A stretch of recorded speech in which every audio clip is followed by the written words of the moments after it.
Pemirsa, jendela kota berkebun di halaman rumah merupakan kegiatan yang sangat menyenangkan, terlebih jika dilakukan bersama keluarga dan orang-orang tersayang. Tetapi jika halaman rumah yang dimiliki sempit, apakah tetap bisa berkebun dengan menyenangkan? Sebab ada banyak cara berkebun di halaman rumah yang bisa Anda lakukan. Mulai cara hidroponik, aeroponik, hingga tambulan pot atau tanaman buah dalam pot. Lantas bagaimana tahapan untuk melakukan semua cara berkebun di halaman rumah yang sempit tersebut? Cara berkebun di halaman rumah yang sempit. Pemirsa, seperti yang sudah disinggung sebelumnya, kalau cara yang bisa Anda lakukan untuk berkebun di halaman rumah sangat banyak. Namun untuk bisa melakukan semua cara tersebut, Anda perlu mengikuti langkah-langkah atau tahapannya terlebih dahulu seperti berikut ini. Yang pertama, membuat perencanaan lokasi berkebun dengan matang. Langkah atau cara pertama yang perlu Anda lakukan untuk berkebun di halaman rumah adalah membuat perencanaan lokasi berkebun dengan matang. Anda bisa keliling mengitari isi rumah, melihat kondisi setiap ruangan untuk menentukan ruangan mana yang sekiranya terpapar sinar matahari dan akan dijadikan sebagai lokasi berkebun.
Apabila Anda tinggal di sebuah apartemen dengan luas lahan yang kecil, Anda bisa memanfaatkan sebagian teras atau balkon sebagai lokasi berkebun.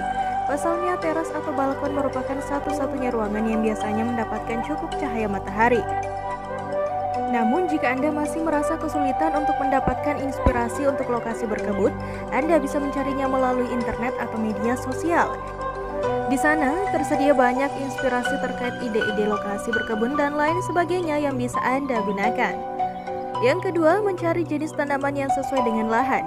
Pemirsa, setelah lokasi untuk berkebun sudah Anda dapatkan, maka langkah selanjutnya adalah Anda perlu mencari jenis tanaman yang akan Anda tanam dan sesuai dengan lahan atau lokasi berkebun.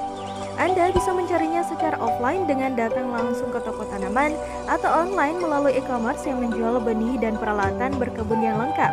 Biasanya harga untuk satu jenis benih tanaman cukup murah, yaitu sekitar Rp6.000 hingga Rp30.000.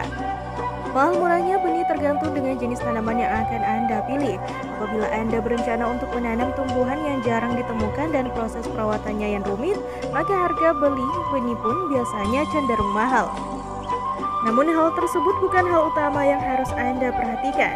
Sebab poin penting yang harus Anda ketahui dan pastikan dalam memilih benih tanaman adalah benih yang Anda pilih adalah benih yang dapat bertahan lama.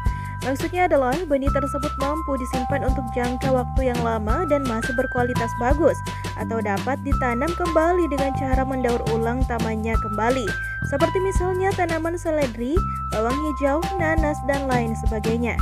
Yang ketiga adalah menyiapkan wadah atau media tanam. Cara ketiga yang perlu Anda lakukan dalam berkebun di halaman rumah adalah menyiapkan wadah atau media tanam. Untuk halaman rumah yang sempit, sebisa mungkin Anda hindari penggunaan pot-pot berukuran sedang bahkan besar. Usahakan Anda menggunakan pot berukuran kecil agar lahan dapat menampung beberapa pot dengan jenis tanaman yang berbeda. Tetapi jika Anda ingin berhemat dan memanfaatkan barang-barang bekas, maka Anda bisa mendaur ulang beberapa barang yang sudah tidak terpakai sebagai wadah atau media tanam Anda nanti. Beberapa barang bekas yang bisa Anda gunakan untuk media tanam dan ramah lingkungan, diantaranya yaitu botol kaca, kaleng, tangki ikan, ban, keranjang atau kotak surat, cangkir kopi, panci rusak, pipa, mangkuk ikan, sabung logam, barel kayu, dan lain sebagainya. Yang keempat, menggunakan metode vertikultur. Pemirsa, cara selanjutnya yang bisa Anda lakukan untuk berkebun di halaman rumah yang sempit adalah dengan menggunakan metode vertikultur. Seperti yang diketahui, vertikultur merupakan sebuah metode berkebun yang memanfaatkan bidang vertikal sebagai dinding, pagar, jendela, dan lain sebagainya. Jika Anda menggunakan metode vertikultur, maka cara bercocok tanam yang Anda lakukan adalah cara bertingkat. Anda bisa mengkreasikan metode vertikultur ini menjadi berbagai macam model, mulai dari model tempel, tegak, digantung hingga model rak. Semua model ini bisa Anda gunakan sesuai dengan halaman rumah Anda.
Meski begitu, Anda tidak perlu khawatir tanaman Anda menjadi mudah mati, karena ada beberapa teknik yang bisa Anda lakukan untuk menjaga kesegaran tanaman. Salah satunya yang sangat populer adalah teknik hidroponik wicks. Tidak hanya itu, Anda juga bisa menambahkan atau menggunakan media tanam lainnya untuk membantu menjaga tanaman agar tahan lebih lama dan terjaga kesegarannya, yaitu dengan menggunakan sekam, pecahan batu bata, dan lainnya yang baik untuk tanaman. Yang keenam, menggunakan metode tambulampot. Menariknya, Anda juga bisa menggunakan metode tambulampot untuk berkebun di halaman rumah yang sempit. Tambulampot sendiri merupakan singkatan dari tanaman buah di dalam pot. Sesuai dengan namanya, metode bercocok tanam ini lebih dikhususkan untuk tanaman buah. Anda hanya perlu menyediakan beberapa alat dan bahan untuk bisa bercocok tanam menggunakan metode ini, yaitu wadah dalam bentuk pot berkaki, kayu, tanah liat, atau polybag. Kemudian tanah, kompos, dan sekam. Menggunakan metode aeroponik. Pemirsa, terakhir ada metode aeroponik yang bisa Anda lakukan. Buat Anda yang baru mendengar metode bercocok tanam ini, aeroponik sejatinya merupakan sebuah metode yang berasal dari kata aero yang berarti udara dan ponus yang berarti daya. Sehingga jika didefinisikan dalam satu kata, aeroponik merupakan metode bercocok tanam yang menggunakan udara sebagai media tanam utamanya. Kelebihan dari metode aeroponik ini adalah kualitas, aroma, serta cita rasa tanaman menjadi lebih baik dan lebih segar. Tidak hanya itu, tanaman pun akan tumbuh lebih cepat dan produksi tanaman menjadi lebih tinggi.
Pemirsa, adapun manfaat berkebun yaitu manfaat berkebun juga sangatlah banyak, diantaranya Anda bisa hidup lebih sehat dengan kegiatan berkebun di pagi hari, khususnya dengan mendapatkan sinar matahari yang cukup yaitu vitamin D, dan dengan menanam sayuran sendiri Anda mendapatkan bahan pangan yang lebih sehat dan terjaga sebab Anda menanamnya sendiri. Pemirsa, Jendela Kota, itulah tadi informasi seputar kreativitas masyarakat berkebun di halaman rumah versi Jendela Kota. Dan pemirsa, Anda juga bisa menyaksikan kembali tayangan ini di Facebook dan YouTube TV Peduli. Dan terus saksikan Jendela Kota dengan informasi menarik lainnya hanya di TV Peduli.